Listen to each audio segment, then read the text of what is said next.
Welcome to Module 2, where we'll be looking at the types of commercial property. There are three main sectors of commercial real estate that most people know, which include industrial, retail, and office space. In addition to these, there are also more specialised niche categories like hotels, land, and multifamily properties such as apartment blocks. As an investor, you must be aware of the distinctive traits and potential hazards or risks of each type. I would recommend selecting one type to focus on at first so you can learn all there is to know about it and then continue across other asset types. Otherwise, you can get overwhelmed with so much information. This knowledge will assist in making profitable investing decisions in the long term. If you want to gain a general idea of all the categories of commercial real estate, the Building Code of Australia separates properties into 10 different classes, including subclasses. We've created an easy download that you can refer to. Of course, within each class, individual properties will differ greatly in terms of their location, layout, building type, age, plus foot and road traffic. For investing and tenancy purposes, commercial properties are typically assessed based on the building's age, location, and quality of the build. There are a variety of grading systems available, however the following classes are common. Class A. These buildings are most desirable, featuring high-grade features and amenities and providing high status to their occupants.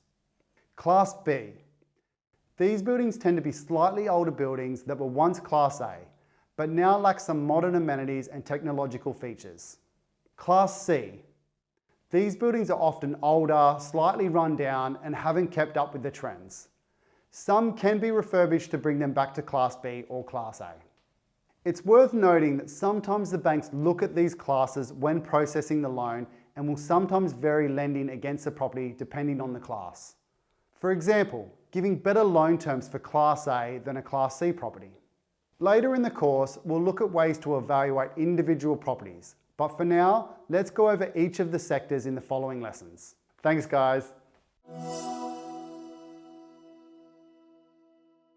Welcome back to Module 2, where we'll be looking at all things industrial property. Industrial properties are often long-term solid performers and are just as important as residential properties. Every item you touch in your life is fabricated and stored in warehouses and industrial properties. They are often less glamorous, but historically they have been a really reliable performer. Remember, you don't fall in love with a warehouse. You are only doing it for financial benefit. Most industrial leases are on a net lease basis, which means the tenant pays some or all of the outgoings, including property taxes, rates, water, body corporate fees, building insurance, and maintenance. Now, industrial properties can vary in type, from warehouses, factories, manufacturing, and storage. These can vary greatly in size, from small warehouses to large multi-million-dollar manufacturing plants. Industrial properties can have multiple tenants, and the property may also contain a mix of retail and office space, with the office space usually comprising of 10 to 30% of the total floor space for each tenant. So, what's the key consideration when assessing an industrial property? The location. They can perform well in both older or redeveloped urban areas, especially when presentation is not important to their business model. But they need to be close to their service region and population centres, as well as have good access to transport. With the growth of e-commerce sales, we have seen a rise in business inventories and demand for faster deliveries, which are substantial drivers for the industrial real estate. When looking at a property, you need to assess what they are servicing. For example, if it's an industrial complex surrounded by residential property, chances are it'll be a service type of business, such as a panel beater or mechanic. Some types of properties, such as warehouses and distribution centres, are positioned in proximity to major highways or freeways.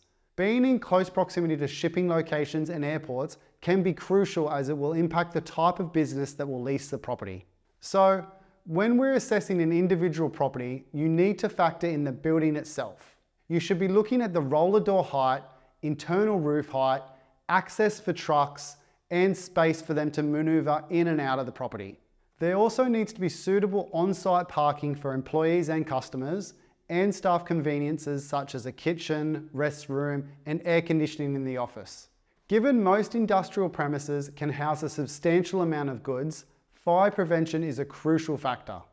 Other considerations include the building's electrical capacity, floor thickness and the load capacity, lay-down places, ventilation, room for disposal of hazardous materials, and the possibility of airborne byproducts. There is quite a lot to it, even though it's generally just 3 concrete tilt-up panels and a roller door. Don't worry, we will look at these in more depth during our due diligence module. Let's sum up the key factors when you're assessing industrial properties for investment. You should be looking at location, adequate access for large vehicles, build type, such as iron construction, block construction, or tilt-up concrete panels, generous roof heights to accommodate storage, the building's suitability for various purposes in terms of electrical capacity, floor load capacity, ventilation, and so on, flexibility to include offices and showrooms, sufficient on-site parking for staff and clients, and staff amenities. Now, let's go into further detail on 3 major classifications of industrial buildings, which are warehousing or distribution, manufacturing, and storage. Firstly, warehousing and distribution. These facilities are generally used to store and distribute goods and products, and their main selling point is the amount of floor space available. Since floor space is the most important to these businesses, offices will often take up less than 15% of the overall space. A main feature of these properties is high ceilings to increase cubic storage space and multiple roller doors for loading and unloading. Some of the properties will also have specific cold or freezer storage. In the last few years, warehousing and distribution properties have taken off in terms of capital growth due to demand from the online boom and the introduction of e-commerce. Think back 10 years ago, we were happy to wait 1 week for goods. Now, with sites like Amazon, we are disappointed if we don't receive the product the next day. This has meant a rise in smaller warehouses or satellite warehouses, which are affordable for everyday investors. Let's take a look at the main points that big multinational companies look at when choosing a warehouse or distribution property. These include bigger buildings that have high ceilings and have more storage capacity, buildings containing embedded technology to allow for automated operations or higher office usage. For example, automated energy management systems are helping to reduce a building's carbon footprint and costs by automatically adjusting lighting, heating, and cooling based on the occupancy and the weather conditions. Stronger and more durable concrete floors to accommodate taller pallet racking or heavier duty forklifts and trucks, truck maneuvering areas to accommodate trucks carrying containers, and multiple roller doors for simultaneous loading and unloading. This means many older warehouse structures won't meet their needs, but these are still suitable for smaller businesses with lower product turnover. As an investor, a flexible building that can be readily altered to accommodate a tenant's expansion or other requirements is a much more reliable investment that can mitigate risk in the long term. The key points to a flexible facility would include multiple entries and have a variable ratio of office to warehouse floor space that can be altered depending on the needs of the tenant. Next up, we have manufacturing, which are facilities used to fabricate or assemble raw materials into finished goods and products. Due to the fact that the majority of manufacturing enterprises employ designers and more desk personnel, offices typically occupy up to 20% of the overall space. Depending on the location and the nature of the business, some locations feature a combination of warehouses and manufacturing facilities. The Australian manufacturing industry has shrunk in the last 50 years, mainly due to the growth of the low-cost manufacturing in other countries. Local manufacturers are unable to compete with imported goods. In some cases, it has become cheaper to import products than to produce the goods here ourselves. Other market forces, such as high exchange rates, increasing wages, a lack of skilled workers, and increases in costs have added to this. Simply put, manufacturing is dying somewhat in Australia. So, what does that mean for this asset type? Can we still invest in it? Well, investing in this space can carry risk, but there are still some good opportunities. If you're looking in this manufacturing space, you should find properties that need high precision or strict quality control that aren't possible in low-cost nations. Examples of these would be medical or detailed fabrications. With this transition away from manufacturing, we are seeing privately held and publicly traded manufacturers looking to sell their facilities. These are sometimes aging structures lying on huge, underutilized plots of land that are frequently transformed into residential or mixed-use industrial space. This can be a good uplift or development project if you're at that level in your investment journey, but would be for the more experienced investor only. And lastly, we're looking at self-storage facilities. These are used by businesses that lease out storage space to customers or other businesses. They generally have a number of smaller tenants and seem to be resilient to economic downturns or recessions. A common misconception is that most storage units are for personal use, but actually the majority of clients are businesses who use them to store hard copies of documents, general goods, and excess inventory. There are 4 main types of storage buildings. Outdoor or indoor storage bays, which are simply small warehouses with roll-up doors for vehicle access. These are the least expensive to rent. Climate controlled. These are generally indoors and are typically used for more expensive items that are sensitive to temperature, such as cold food storage. Specialty facilities. These are often designed to store particular items, such as cars and boats, documents, artworks, wine or other alcohol, things like that.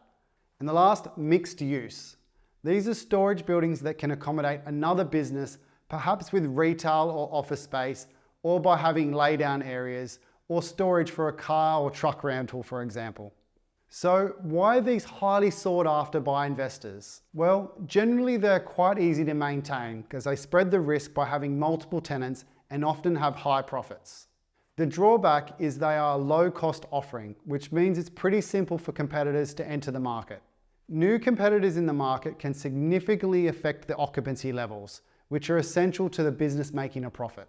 The location is crucial to success since the facility must be near its target consumers, but the risk is that particular locations can become saturated, causing the business to decline. That brings us to the end of all things industrial property. Next, we're moving on to retail.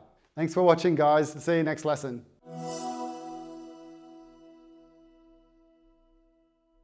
Welcome to your next lesson. We'll be discussing retail properties, including what they are and their main features. So, what is a retail property? Retail properties can be defined as the sale of goods to the public in relatively small quantities for use or consumption rather than resale. It's common to hear the media that retail spending is down. However, you should always take this with a grain of salt. They're usually talking about global scale and major shopping centres like Westfield, not your suburban shopping strip or cafe. We have also seen a change in the retail space in the last few years as COVID has promoted a working from home culture. Everyone who used to travel into the city to get their services on the way to and from work or their lunch break has now changed. We are seeing them now attending their local retail shops and going to the cafe or hairdresser. So there have been some properties that have performed better during the pandemic. The success of retail property is influenced by a number of variables, including the location, area demographics, medium income levels, traffic volume, site configuration, residential and commercial density, and tenant mixtures.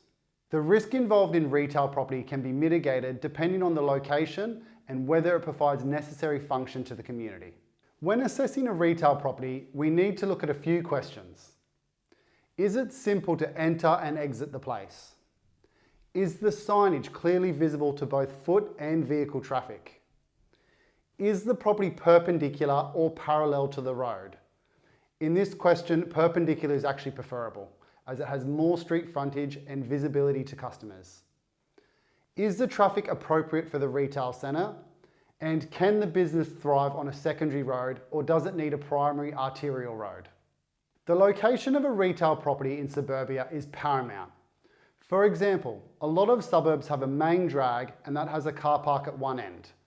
Funnily enough, properties at the other end of the retail strip have a higher vacancy than the first 2/3.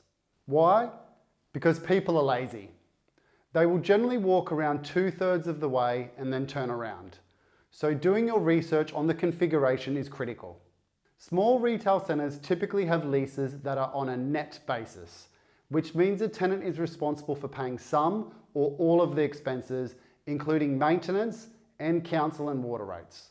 Generally, this suits a tenant, as the livelihood of the business often depends on the presentation of the business.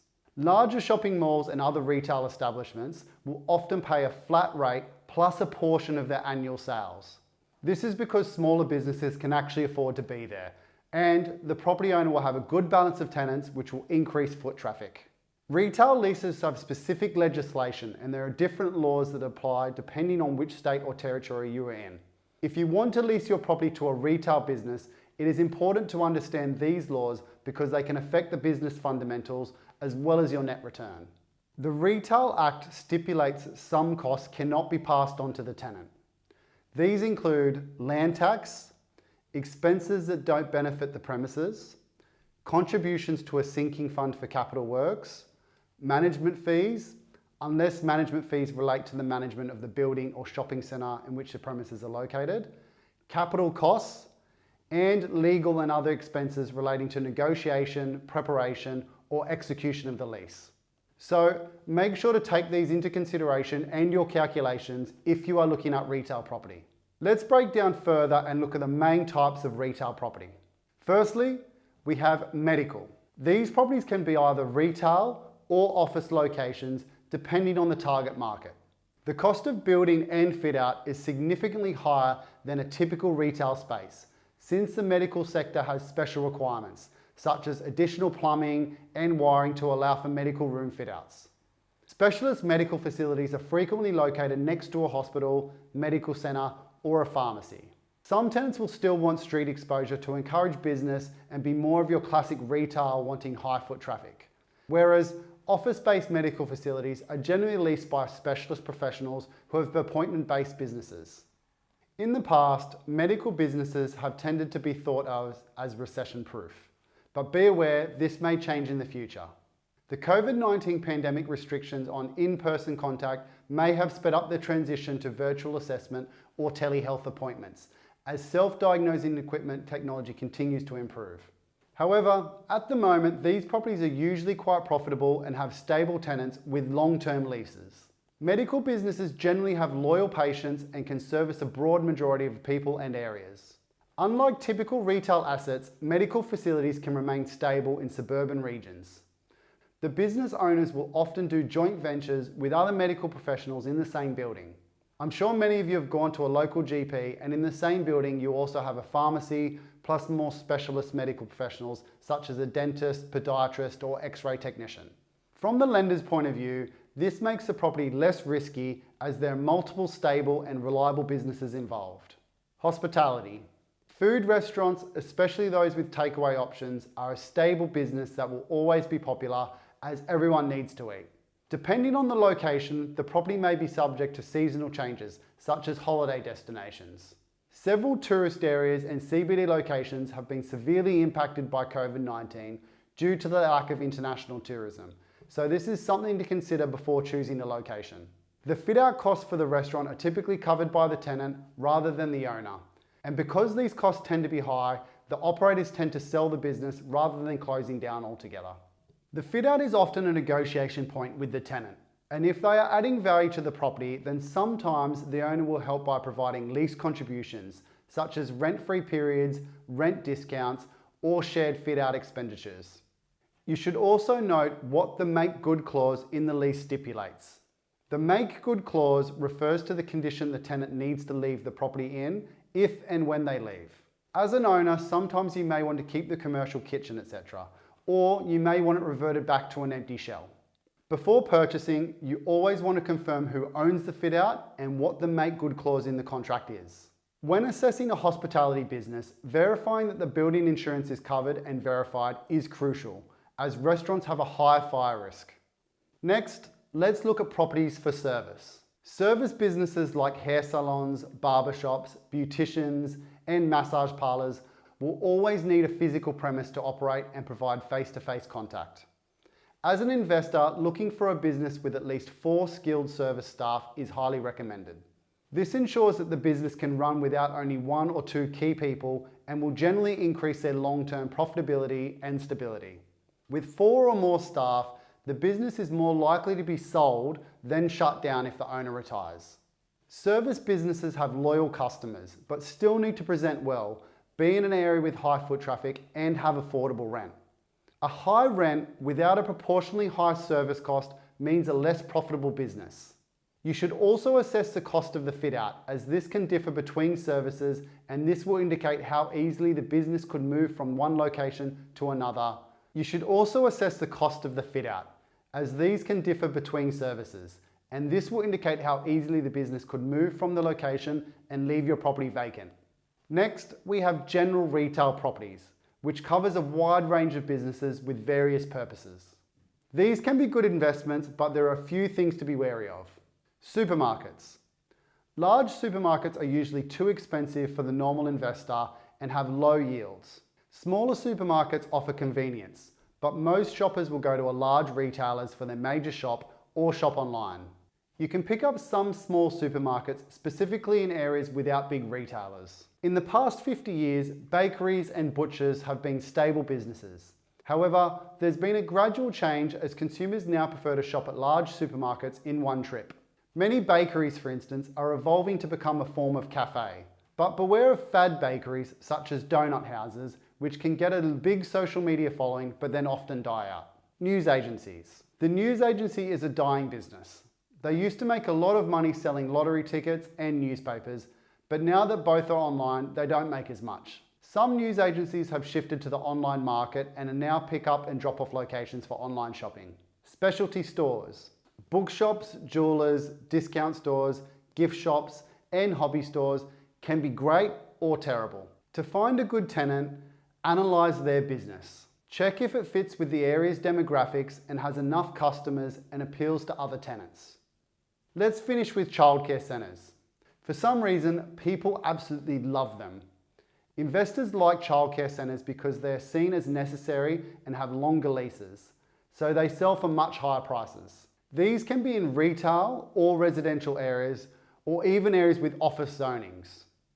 These are often perceived as low-risk investment, but certain centres can fail because of the strict government rules, staff changes, and limited childcare options. If the tenant does leave, then you're potentially left with an overpaid for property. If you're looking at childcare centres, work through the fundamentals. Now, to bring it all together for retail, just like with all commercial property, assess what you are buying and where. Make sure you ask the question, what is its versatility for the future? Thanks for watching, guys. See you next lesson.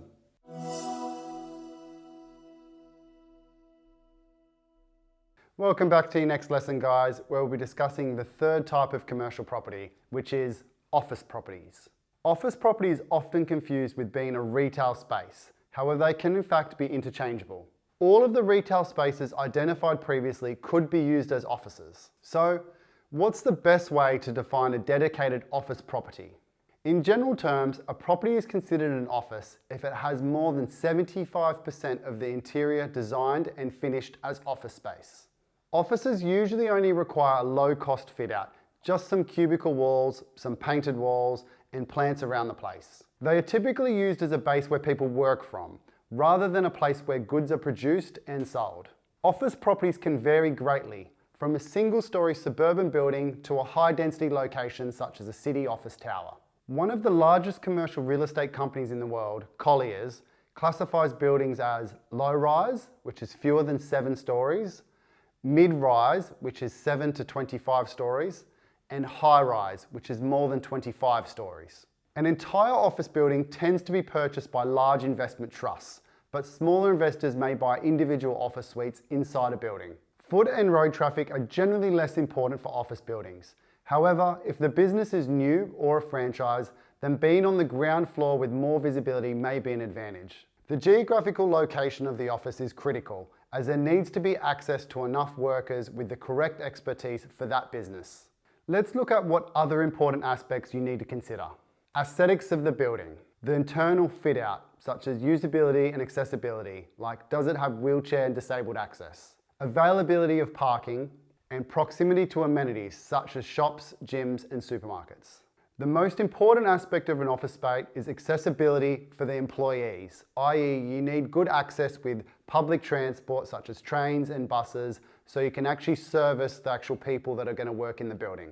The building also needs to meet tenants' existing and future technology requirements. For example, this would mean assessing the location and access to power and data points, including the age and quality of installations. The size and the configuration of the floor are also important, as tenants will need varying amounts of space, storage, and warehousing. Generally, a spacious office would be around 25 square metres per employee, but this can be reduced to 15 square metres if it's a more collaborative type office. As an investor, the most desirable tenants are those with a good record in business and the potential for growth. Properties like your suburban offices generally service the local community and have more of a mum and dad type clientele, whereas the CBD offices tend to be where the larger corporations go, as they have a greater supporting infrastructure like buses, trains, and other amenities. Small companies don't go into the CBD because it's expensive to enter the space. They will often operate in the middle to outer ring. However, we have seen a change in recent years due to technology and the effects of the global pandemic. Offices usually thrive when the economy is growing and businesses are expanding. Technology is playing a huge role in the changing nature of offices. In recent years, it's become clear that the physical office space is becoming less important with a shift to more flexible working arrangements and locations. As you will have seen with COVID-19, the shift to working from home was highlighted and accelerated for many businesses during the pandemic. We are seeing a shift towards flexible spaces and high-density workplaces to make property assets more efficient. So, are office spaces dying out? Well, not exactly. We are seeing the traditional use of office space diminish, and businesses now want more creative uses that allow for socialisation and in-person idea exploration through open plan designs. As more people work from home, offices will likely add educational facilities and extra services like yoga or childcare to enrich employment experience. Office facilities will need to offer convenience for workers to come back into these buildings. It will be interesting to see how this evolves and the potential impacts on investment in the commercial property space. And that's it from me, guys. See you next lesson.